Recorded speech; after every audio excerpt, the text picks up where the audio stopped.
पूरा देसी स्टाइल चाट घरे तैयारी ହେବ।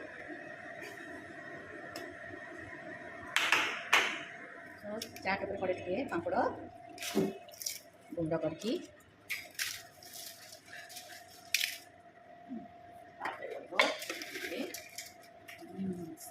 से गोटे बोधे लास्ट को पड़िया कथा जमी मु नुआ चाट वाला मोर हिसाब से मुझे तुम सब खाई मोर जिते पड़ो 1 2 3 4 है जार एक्सट्रा दरकार हो से नहीं तार पकेब बर्तमान पड़ा पिज से टंका तुम चाट आम चाट 100 टका पर प्लेट बोपालो होममेड हाइजेनिक आउ टेस्टी बाहर वाला एमती बन पारे यहाँ गला मीठा चटनी यहाँ हूँ रांधा पड़ी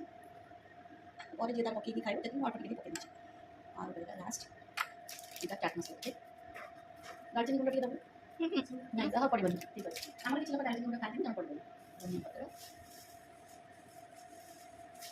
चाट रेडी।